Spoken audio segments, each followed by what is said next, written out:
ግን አለቅስ ነበረ። ሰው ላይ የመጀመሪያ እንስራ ነው የምለው። በየቤታቸው ገብተው ኦርቶዶክስ አይድንም ኢየሱስን ተቀበሉ ተብሎ በግልጽ ነው በቤታቸው ሄደው የሚያሳድዷቸው ነው። በቋንቋዎች አለማስተማር አንደኛው ህዝበ ክርስቲያናችንን ያስወሰዱ ይህ በመሆኑ በገጠር ያሉትን በሙሉ ልንታደጋቸው ይገባል። በስመ አብ ወወልድ ወመንፈስ ቅዱስ አሐዱ አምላክ አሜን። ይህ በአባቶችሽ ፈንታ ልጆች ተወለዱልሽ መንፈሳዊ ማህበር ሆሳና ማዕከል ከሚገኘው ስቱዲዮ የሚተላለፍላችሁ መርሃ ግብር ነው። ሁላችሁም በያላችሁበት ሰላም እግዚአብሔር ይብዛላችሁ።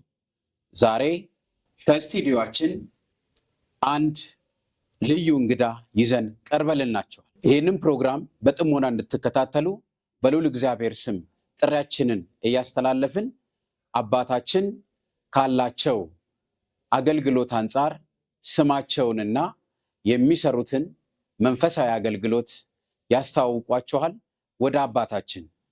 በስመ አብ ወወልድ ወመንፈስ ቅዱስ አሐዱ አምላክ አሜን። በስመ አብ ወወልድ ወመንፈስ ቅዱስ አሐዱ አምላክ አሜን። በስመ አብ ወወልድ አሐዱ አምላክ አሜን። ስሜ ያው እንደምታውቁት መጋቤ ምስጢር ተሾመ ታየ ምህረቱ ይባላል። ያው የምኖረው አዲስ አበባ ከተማ ነው። በአዲስ አበባ ከተማ ሁኜ በዚህ በአባቶች ፋንታ በኩል እያስተባበርን እንገኛለን ማለት ነው። የደቡብ ወሎ በአባቶች ፋንታ ልጆች ተወለዱልሽ ማዕከል ሰብሳቢ ነኝ ማለት ነው። እሺ አባታችን ክብር ያድልልን። እንግዲህ በአባቶችሽ ፋንታ ልጆች ተወለዱልሽ መንፈሳዊ ማህበር ከዚህ በፊት በሀገር ደረጃ እየተንቀሳቀሰ የሚገኝ ማህበር ነው። አሁንም ደግሞ ቅርንጫፎችን በማስፋት አሁን የምንገኘው እንግዲህ ለልምድ ልውውጥና የተለያዩ በጎ አድራጎት ስራዎችን ማህበሩ ከመስራት አንጻር ወደዚህ ወደኛ ስቱዲዮ መጥተዋልና እንኳን በሰላም መጡ። እንኳን በሰላም ጠበቃችሁኝ። ደስ ብሎኛል መምጣቴ እና ወደዚህ ቦታ ላይ እንግዲህ የመጣሁት እንግዲህ በአባቶች ፋንታ ልጆች ተወለዱልሽ ጥሪ ነው። ወደዚህ እንግዲህ የመጣሁት ግንቦት 28 ቀን የሚከበረውን የቅዱስ አማኑኤልን በዓል ምክንያት በማድረግ ነበረ። ስለዚህ ወደዚህ ከመጣን በኋላ ቀጥታ ያመራ ነው በዚህ በማህበሩ አማካይነት አንሳራ ቅዱስ አማኑኤል እና ቅዱስ ገብርኤል ቤተክርስቲያን ነበረ እና ይህ ቤተክርስቲያን ቀደም ሲል እየተተከለ ነበርና በ2011 ቤተክርስቲያኑ ተጀምሮ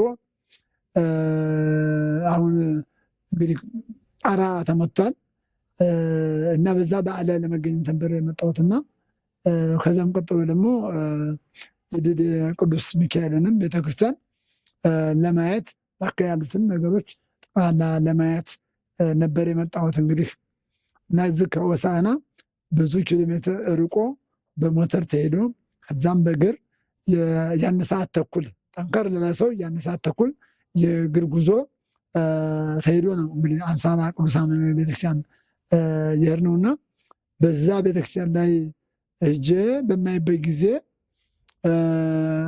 ያሉት አባቶች ከሩቅ ሀገር መጥተው ያሉት ከ9 አድባራት መጥተው የሰንበት ተማሪዎቹ ሲዘምሩ እኔ ግን አለቅስ ነበረ። እንግዲህ ከ9 አድባራት በሙሉ የመጡት የሰንበት ተማሪዎች የ3 ሰዓት የእግር ጉዞ የ4 ሰዓት የእግር ጉዞ ተጉዞ ነበረ። በአካባቢው 304 ቸርች አለ። እጅግ በብዛት ያለው እነሱ ብቻ ናቸው። የኛ ግን ቤተክርስቲያን ያላት አባወራዎች ብቻ ወደ 11 አባወራ ነው።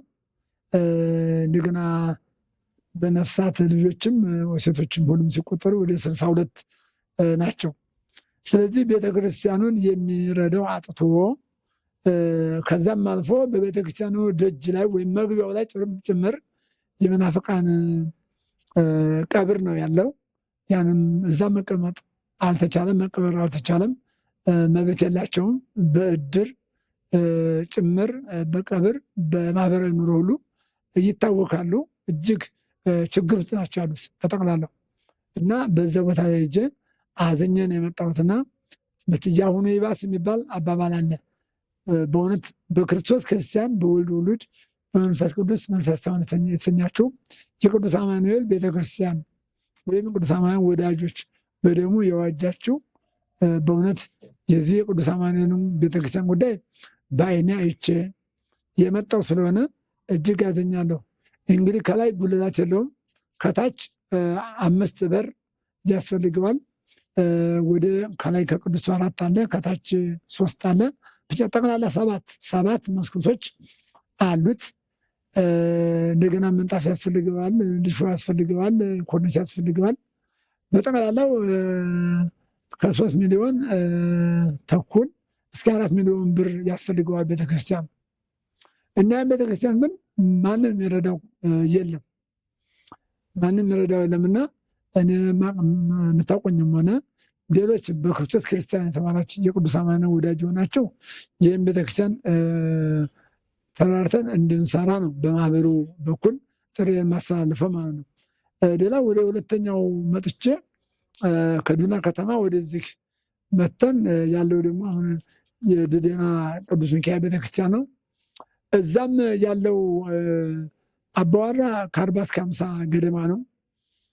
በጠቅላላ በአካባቢ ያለ ቸርች ብቻ ነው የሚደንቀው ነገር እና በእነሱ ላይ የሚደረገው ጫና ይሄ ነው የማይባል ነው። በማህበራዊ ኑሮ በየቤታቸው ገብተው ኦርቶዶክስ አይድንም ኢየሱስን ተቀበሉ ተብሎ በግልጽ ነው በቤታቸው ሄደው የሚያሳድዷቸው።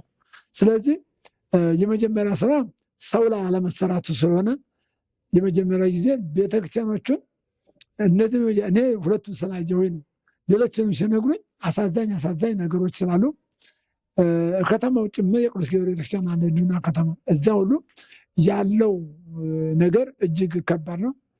እዛ የራሳቸው የሆነ ትምህርት ቤት አላቸው፣ ኮሌጅ አላቸው። እኛ ግን ምንም የለንም። ስለዚህ የአብነት ትምህርት ቤት ለመቅጠር ለመምህር የሚከፈል ብር የመጀመሪያ ስራ መስራት አለበት። ዜማ ሊያስተምር የሚችል የቅዳሴ መምህር፣ የቀኝ መምህር ሁለቱንም የያዘ ቢሆን ይመረጣል።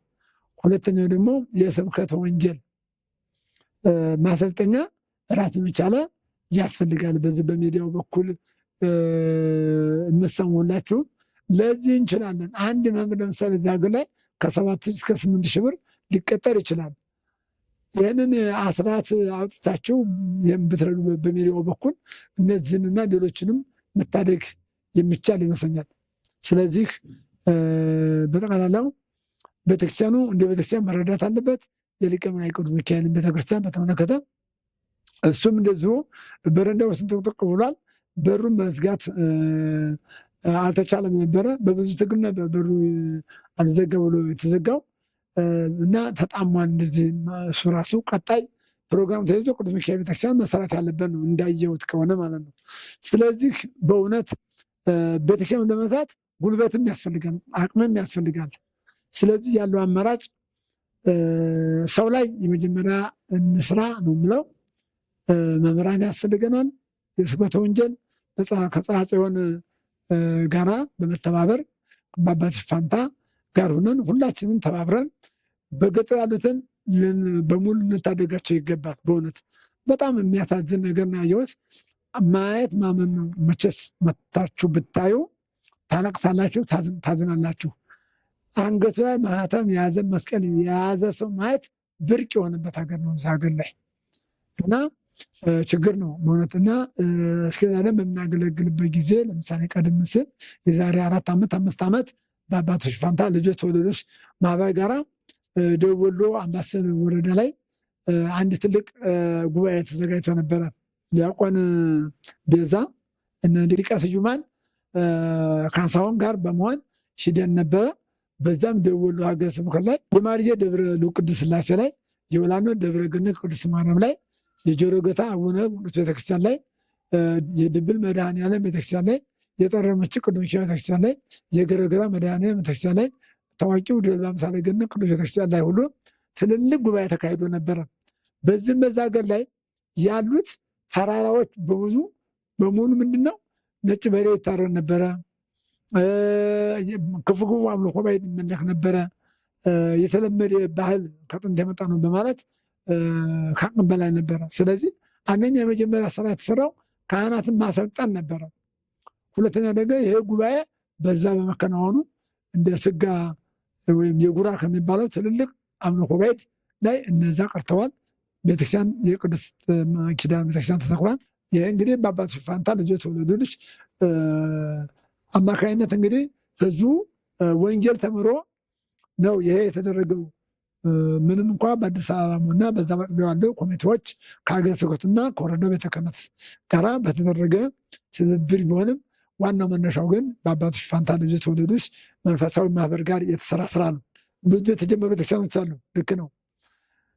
በጣም ያሳዝን ነገሮች ሁሉ አሉት። ልክ ነው። ግን እዚህ ቦታ ላይ ያለው ደግሞ አንደኛ የሰው ማነስ ችግር፣ ሰው ላይ አለመሰራቱ፣ ካህናት ዲያቆናት አለመኖሩ፣ የአብነት መምህራኑ ጠቅላላ አለመኖራቸው። በበዓል ቀን አንድ መምህር እንግዲህ መጥቶ እዛ ለመቆም ማህሌት ለመቆም ከብዙ ርቀት ነው። አሁን ትናንትና ከላይ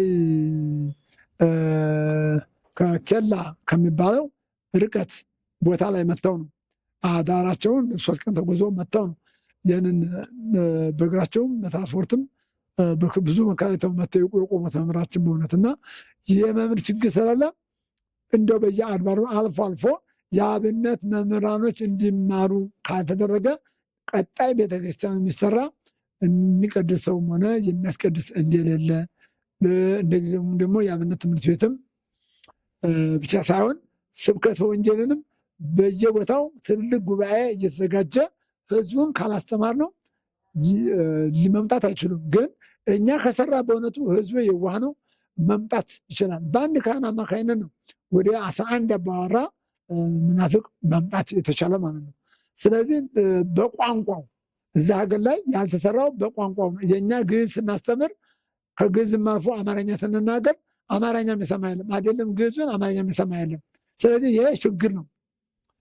በከምባታ ወይም በሀዲያ በተለያዩ ቋንቋ በዛ ሀገር ላይ ብዙ ቋንቋዎች ይነገራሉ። በቋንቋዎች አለማስተማር አንደኛው ህዝበ ክርስቲያናችንን ያስወሰዱ ይህ በመሆኑ በአባቶች ፋንታ በኩል ይህንን ከዚህ ከጽርሐ ጽዮን አንድነት ኑሮ ወይም ማሰልጠኛ የስብከተ ወንጌል ማሰልጠኛ ጋር በመተባበር ከኢትዮጵያ ኦርቶዶክስ ቤተክርስቲያን ጋራ ከማኦርሳን ጋራ በመተባበር በቋንቋ ልጆች ልናሰለጥን ይገባል። እነዚህ ልጆች በቋንቋቸው በየቦታው መከፈል የሚገባቸው እየተከፈለ ህዝበ ክርስቲያኑን ያሉትንም ለመጠበቅ ሌሎችንም ለማምጣት የሚቻለው ይህ ስለሆነ በአባቶች ፋንታ ብዙ ይጠበቅባቸዋልና ከዚህ የበለጠ መስራት ይጠበቅብናል ማለት ነው። አመሰግናለሁ። እሺ አባታችን ክብር ያድልልን። በዚሁ ማለት ነው በሀዲያ ስልጤ ሀገረ ስብከት የሚገኘው ሀገረ ስብከታችን ይህንን የቋንቋ አገልግሎት ከማስፋፋት አንጻር አባታችን ሰፊ ስራ እየሰራ ይገኛል። እንደኛ ሚዲያ በሀዲይኛ፣ በከምባትኛ፣ በጉራጊኛ፣ በአማርኛ እነዚህን ቋንቋዎች በመጠቀም ስብከተ ወንጌል እየተሰራ ይገኛልና በአጋጣሚ ያው ቋንቋው ላይ አጉልቶ በመስራት ምዕመናንን ማትረፍ እንደሚቻልም ምስክርነትን በመስጠቶ እግዚአብሔር አምላክ ያክብርልን። ይህንን አገልግሎት ከማስቀጠል በቋንቋ ልጆች እንዲበረቱ ከማድረግ ጋር ሚዲያ ከፍተኛ የሆነ ተጽዕኖ ፈጣሪ ነው። አባታችን እንደ ሁለተኛ ጥያቄ አድርገን ስናነሳ በአባቶችሽ ፈንታ ልጆች ተወለዱልሽ መንፈሳዊ ማህበር ሆሳና ማዕከል ከተመሰረተ ረጅም ጊዜ ቢሆነውም ይህን ስቱዲዮ ደግሞ ለመስራትና ስቱዲዮ መስርቶ ከመስራት አንጻር ገና ልጅ ነው። 1ኛ ዓመቱ ነው። 1 ዓመትም እንኳን ቢሆነው በእነዚህ ውስጥ ሰፊ ስራዎችን ሀገር አቀፍ የሆኑ ስራዎችን እና እንዲሁም ደግሞ ከሀገር ውጭ የሆኑ ደቡብ አፍሪካ ላይ እና አረብ ሀገር ያሉ ልጆችን በማስተባበር የወንጌል አገልግሎትን በመስጠት ልጆች እንዲጠነከሩ በማድረግ እየሰራ የሚገኝ ነው እና ይህንን እንግዲህ አገልግሎቱን አፋፍሞ በሰፊው ከመስራት አንጻር ሚዲያው ከዚህ በላይ ጠንክሮ እንዲሰራ በሀገርና ከሀገር ውጭ ያሉ ክርስቲያኖች ምን ማድረግ አለባቸው? ሆሳና ማዕከል ከተመሰረተ እርሶም አሁን እንደሚመለከቱት አነስ ቢልም ያሉንን ነገሮች ደግሞ ተመልክተዋልና ሚዲያ ሲሰፋ ጉልበት ነው፣ ኃይል ነው። ምዕመኑ በቋንቋ ሲማር ወደ ቤተክርስቲያን የመመለስ ሁኔታው በጣም ሰፊ ነው። በሀዲያ ስልጤ ሀገረ ስብከትም እነዚህ ነገሮች በደንብ ጎልተው ሀገረ ስብከቱ ጠንከር አድርጎ እየሰራበት ነውና ግን በሀገር ውስጥም ከሀገር ውጭም ያሉ ምዕመናን የቅድስት ቤተክርስቲያን ልጆች ምን ማድረግ አለባቸው ሚዲያውን ከማጠናከር አንጻር? ጥሩ እንግዲህ ሚዲያውን ከማጠናከር አኳያ ወይም አንጻር እንግዲህ ሚዲያው ላይ ገና ጅምር ነው። ብዙ ነገሮች ያስፈልጉታል። ከምንም በላይ ጉባኤ ለማዘጋጀት ሞንታርቦ ያስፈልጋል። የመጀመሪያ ስራ አሁን እዛ አንሳራ ቅዱስ አማኑኤል ላይ ከመናፍቅ አዳራሽ በኪራይ ነው የመጣው። የሚያሳዝነው ነገር ማለት ነው። ስለዚህ አሁን ይሄ ማለት ብዙሃኑን ለማዳን ይሄ እንደ ብርሃን ሳለላችሁ ብርሃን ተመላሱ እንዳለ ይሄ እንደ ብርሃኑ ብርጭው ብሎ ለህዝበ ክርስቲያኑ የሚታይ ሚዲያ ነው ማለት ነው።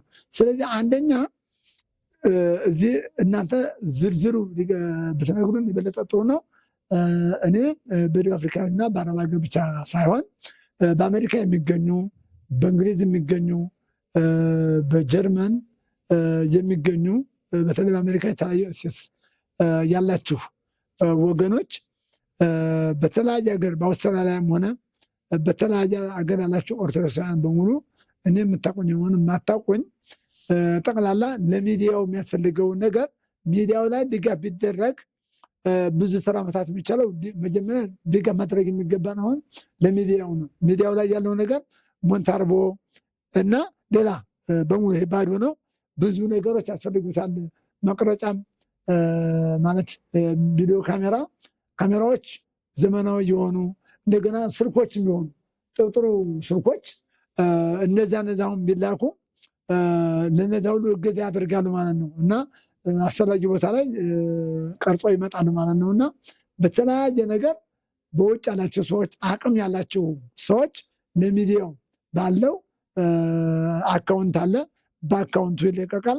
በአካውንቱ የሚቻላችሁን ነገር በማቴሪያልም ገዝተን እንሰጣለን የምትሉ ሁላችሁም በእውነት የሚቻለው ነገር እንታደርጉ በዛ አጋጣሚ በልዑል እግዚአብሔር ስም እጠይቃለሁ ማለት ነው። ምክንያቱም እዛ ሀገር ላይ ያለው ነገር እጅግ ከባድ ነው፣ እጅግ ከባድ ነው።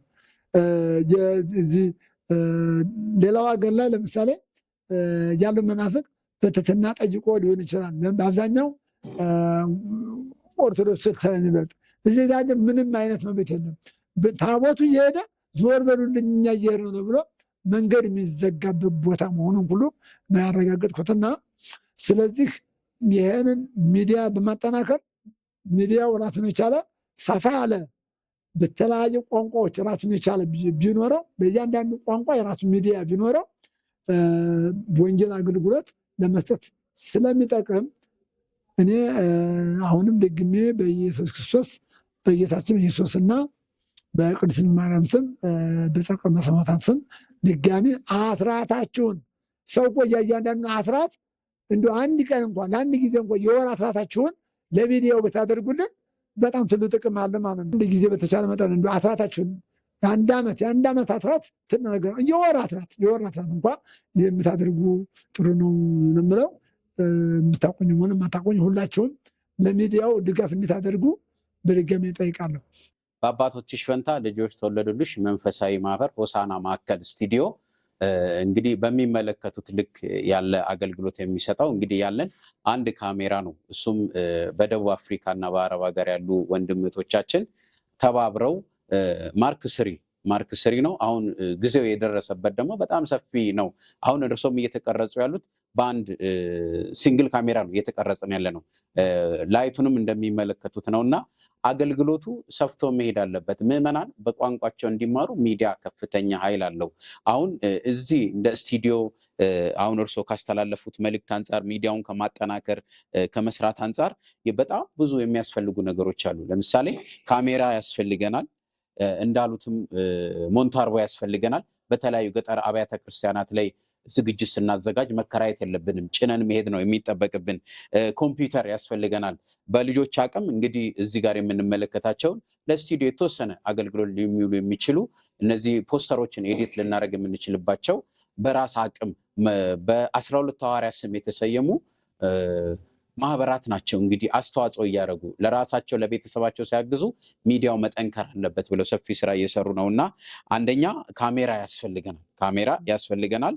ኮምፒውተር ስንል ላፕቶፕም ጭምር ያስፈልገናል። የድምፅ ማይክ፣ ሙሉ የድምፅ መሳሪያ ሪከርድ የምናደርግበት። ይሄ ማለት እስካሁን ድረስ ልጆቻችን አዲስ አበባ እየሄዱ ነው ብዙ ጸጋ ያላቸው የስብከት እንደዚሁ የመዝሙር ሌላውን አገልግሎ ማገልገል የሚችሉ ብርቱ የሆኑ ልጆች ያሉበት ቢሆንም የተማረ ኃይል ሰፊ ነው ያለው እና ግን እዚሁ ተቀርጸው ለመሄድ አይችሉም። ምክንያቱም ማቴሪያሉ ስለሌለ፣ ቁሳቁሱ ስለሌለ ይሄ ክፍተት አለብን። ሌላው አልፎ አባታችን የቤት ኪራይ እንኳን ለመክፈል በጣም እየተቸገሩ ልጆች የራሳቸውን የወር ደመወዛቸውን እየከፈሉ ነው አሁን ሚዲያውን 1 ዓመት ሙሉ ተሸክመው የመጡት ማለት ነው። ስለዚህ እነዚህ ነገሮች እርሶ ካስተላለፉት መልእክት አንጻር የእርሶ ልጆች አሉ፣ በተለያዩ በዓለማችን ላይ በጎ ስራ በብዙ ነገር አስተዋጽኦ የሚያደርጉ ልጆች አሉ። ይህንን መደገፍ አብሶ ወደኛ አካባቢ መደገፍ ቅድም እርሶ እንደገለጹት በብዙ የተዋጡ ናቸው። እንደ ሀገረ ስብከታችን ከዚህ በፊት ስልጤ ላይ የተፈጠረው በጣም ብዙ ችግር ነበረ።